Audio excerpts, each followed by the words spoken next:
तो जैसा कि सोचा था वही एसएससी के द्वारा एक और हमला हो चुका है आई-2 से। जैसा कि पता है कि अभी एडुकेट एग्ज़ाम करवा दी थी, अब इस सिलेक्शन पोस्ट का एग्ज़ाम करवा नहीं पा रही है। इस चक्कर में जितने भी टीचर्स वगैरह वो लगे पड़े हैं कि टीचर्स को वापस लेके आए, एडुकेट को हराएं। बट अभी सीजीएल का एग्ज़ाम जो था 12 अगस्त से स्टार्ट करना था, मतलब 12 से 13 अगस्त से, वो अब नहीं होने वाला, क्योंकि अगर एग्ज़ाम डेट्स एसएससी वालों को कल ही निकाल देनी चाहिए थी, कल परसों में ही या फिर आज। बट नहीं, उन लोगों ने क्या करा, सिलेक्शन पोस्ट और जो हिंदी ट्रांसलेटर है उसकी डेट्स निकाल दी इन लोगों ने। अब ऐसा क्यों करा कि सीजीएल में है ज़्यादा मात्रा में स्टूडेंट्स और स्टेनोग्राफर, और जो हिंदी ट्रांसलेटर का जो एग्ज़ाम है उसमें स्टूडेंट्स की संख्या कम है। तो इन लोगों ने छुपके से क्या करा कि कल रात को ही इन लोगों ने इस नोटिस निकाल दिया कि हम लोग जो है 6 तारीख से स्टेनोग्राफर का और 12 तारीख को हिंदी ट्रांसलेटर का एग्ज़ाम कंडक्ट करवाने वाले हैं।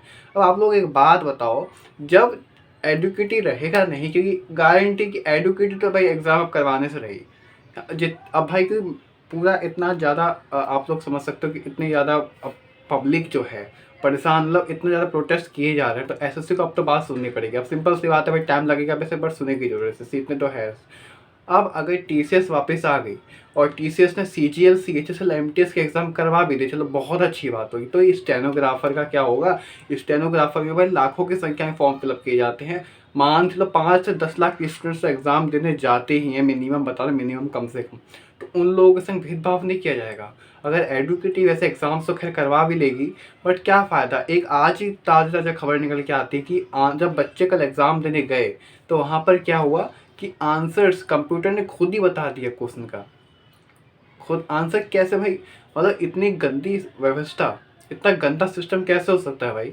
मतलब खुद ही आंसर बता दे रहा है कंप्यूटर। भाई तो पेपर देने की जरूरत क्या है? तुम ही पेपर दे दो। बट सिलेक्शन भाई, अब सिलेक्शन तो आप लोग देने से रहे, क्योंकि जिस हिसाब से काम चल रहा है कहाँ से सिलेक्शन मिलेगा? सिंपल सी बात है यार।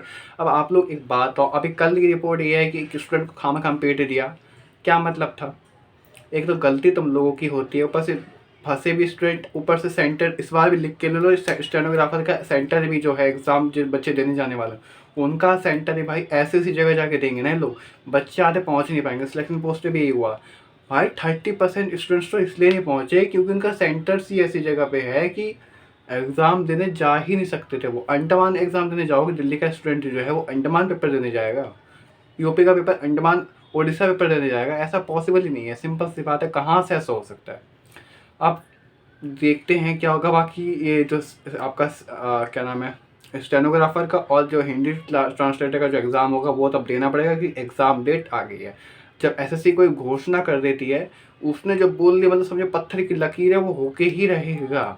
वो बात अलग है कि वो पत्थर की लकीर को खुद ही मिटा करके दोबारा से कोई लकीर खींच देंगे। पता लगे एग्ज़ाम से एक दिन पहले बोल दें due to technical issues exams conduct नहीं हो पाएंगे। अब जितने भी मेरे रिस्पेक्टिव टीचर्स हैं, लाइक जैसे आदित्य रंजन सर हैं, गगन प्रताप सर हैं, एंड देन एसएससी के विनय तिवारी सर हैं, और भी काफ़ी सारे टीचर्स हैं, राकेश यादव सर हैं, खान सर हैं, सब लोग लगे पड़े हैं एसएससी के इस भद्दी सी सिस्टम को ख़त्म करने के लिए।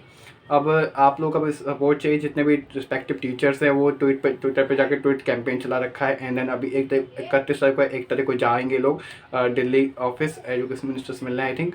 तो अब देखते हैं वहाँ पे क्या रिजल्ट निकल के आता है, और कुछ भी आपको इन्फॉर्म करूँगा। इससे चैनल को सब्सक्राइब करना और कमेंट करके आप लोग बताना कि आप लोगों को इस बात पर क्या आप लोगों की राय है।